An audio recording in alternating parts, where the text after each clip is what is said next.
Today, we're diving into two caving stories that went horrifyingly wrong. In the first story, explorers encountered the most unexpected conditions, whereas in the second, an explorer struggles to find a way out of a claustrophobic passage. As always, viewer discretion is advised. The morning of October 2nd, 2020, was filled with excitement and anticipation. Four young cavers, Mark, Tom, James, and Nathan, gathered at the entrance of the obscure Silverstone Cave, nestled deep in the rugged hills of the Appalachian Mountains. Their goal was simple: to explore the cave's intricate network of passages, test their limits, and add another thrilling adventure to their belts. Mark, the most experienced of the group, was the one to lead the way. At 24, his knowledge of caves and their dangers was unparalleled, which made him the natural leader. Tom, James, and Nathan, all in their early 20s, had been looking forward to this trip for months. But today's exploration would turn into a nightmare none of them had anticipated.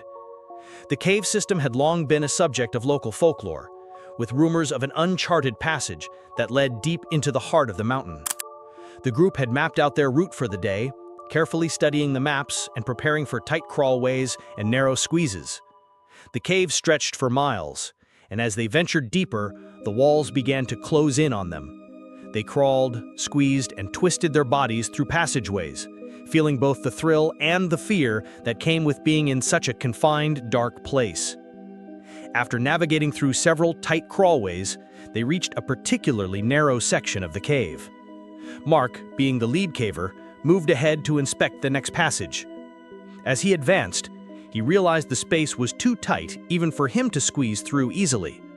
Tom, who wasn't as tall or broad-shouldered as Mark, suggested he should give it a try. He was smaller in stature and felt confident he could make it through. He pushed himself forward into the passage, his body contorting as he slid through the small opening. On the other side, Tom quickly realized the path ahead ended abruptly, a dead end. But unaware of this, he called back to Mark, James, and Nathan to join him. "There's nothing here," he said, unsure of what to do next. But Mark, stubborn and eager to keep exploring, refused to believe that they had reached the dead end so soon. After a brief discussion, Mark decided to try the tight passage himself. James and Nathan were watching from behind, as Mark, determined to push past the obstacle, began to squeeze his body into the narrow gap. It wasn't long before the situation took a turn for the worse. As Mark pressed forward, a loose rock shifted under his weight, blocking his progress completely. His body was wedged tight between the jagged walls, unable to move in any direction. "Mark, are you okay?" Nathan called out from behind, his voice filled with concern. Mark's voice came back strained. "I'm stuck. I can't move. The rocks have shifted and locked me in." Panic set in. Tom, who was on the other side of the narrow passage, tried to pull him free, but the tightness of the space made any attempt to help impossible. Meanwhile, James and Nathan, who were now trapped on the left side of the passage, could only watch helplessly as the situation grew more desperate. Then, without warning, the cave began to rumble slightly, a low, ominous sound that echoed through the narrow chambers. At first, they thought it was just an aftershock from the unstable rock around them, but the noise quickly grew louder. It was then that they realized something far more dangerous was happening. Rain had begun to fall outside, and water was quickly flowing into the cave system. Nathan and James looked at each other in horror as they heard the rush of water approaching them from the left side. The cave, which had always been a dry and safe environment, was now filling with water faster than they could comprehend. "Nathan, we need to move, now!" James shouted, grabbing Nathan by the arm and pulling him toward the exit, but it was already too late. The water quickly surged into the left chamber, swallowing everything in its path. The force of the floodwaters was too much. Within minutes, the cave's passageways began to flood, and both James and Nathan were overwhelmed by the rushing waters. The water rose quickly, filling the space they had just been standing in. James and Nathan, unable to escape in time, were swept away, trapped in the flooding chamber, struggling against the current. Their screams were drowned by the roar of the water as it overtook them. Meanwhile, on the other side of the narrow passage, Mark was still stuck. He was completely immobilized, his body wedged so tightly that the water had no way to reach the chamber where Tom was. The narrow passage had blocked off the water's flow, creating a barrier that trapped Mark but spared Tom, who was still alive on the other side. Tom shouted desperately, his voice echoing through the tight space. "Mark, can you hear me? We have to get you out! Help is on the way!" But Mark couldn't respond. His body was pressed so tightly against the rocks that even breathing became difficult. As the water continued to rise on the other side, he could hear the faint splashes of the rushing flood, but it was too late for the others. The floodwaters had already sealed their fate. After what seemed like an eternity, rescue workers finally arrived, navigating the flooded passages with their equipment. They had no idea what had happened, only that Mark had been reported stuck and the cave had flooded. When they reached the narrow passage, they found Mark still trapped, alive but barely conscious. Using specialized tools, they carefully removed the loose rocks that had wedged Mark in place, pulling him to safety. As he was finally freed, Mark was exhausted, bruised, and traumatized by the loss of his friends. Tom, who had managed to survive due to the location of the passage, was pulled to safety, but James and Nathan were never found. The floodwaters had claimed them both, leaving their fate a mystery to be uncovered only by the passing of time.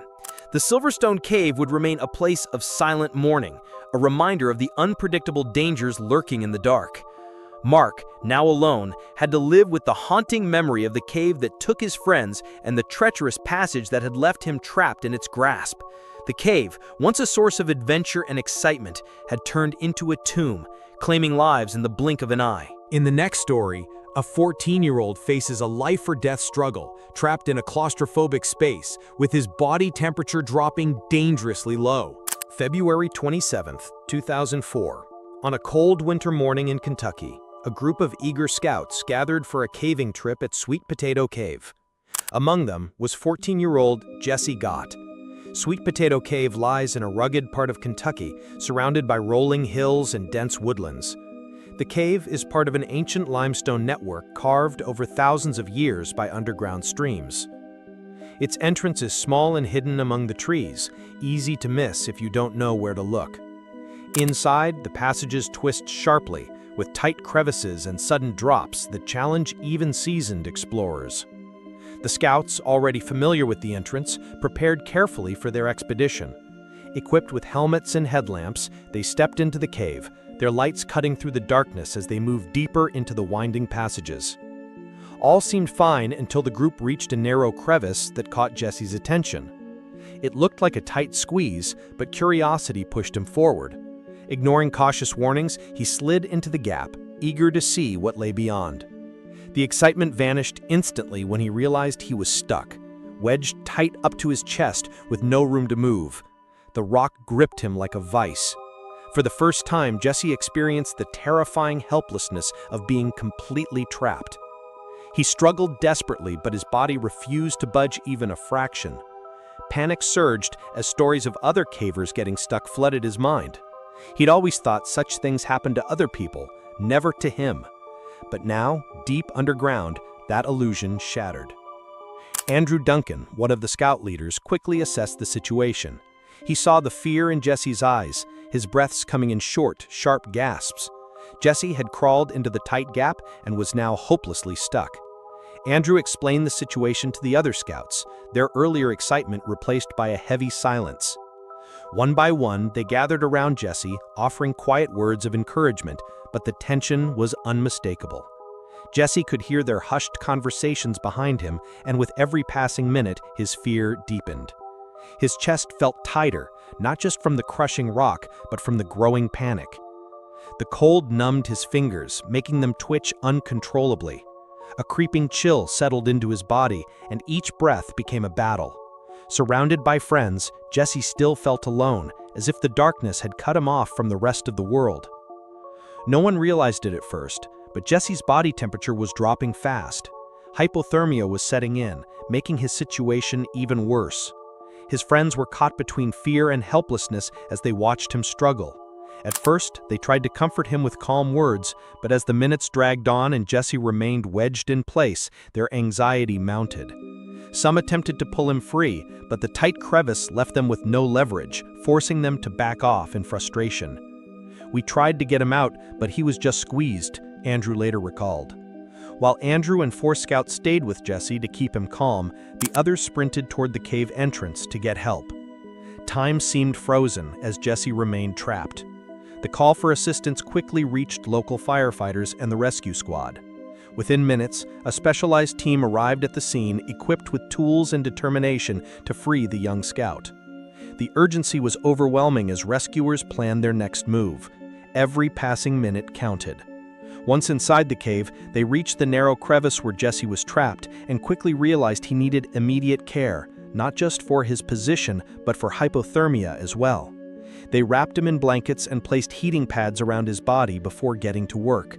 Carefully assessing the constriction, they used shovels and crowbars to widen the opening. Jesse focused on his breathing, fighting to stay calm as fear threatened to take over. He could hear the muffled commands of the rescuers and feel their determination. Meanwhile, Andrew and the other scouts stayed close, offering constant reassurance. "You're going to be okay, Jesse. Just hang in there," they whispered, trying to keep his spirits alive. After hours of relentless effort, the rescuers finally made a breakthrough. The crevice was widened just enough for Jesse to be pulled free. With a coordinated effort, they carefully maneuvered him out around 3 p.m. The cave echoed with cheers and sighs of relief. Jesse was finally out, but his ordeal wasn't over. He was immediately taken to a local hospital where a medical team was already on standby. They quickly examined him and confirmed he had only mild hypothermia, a relief given the terrifying situation.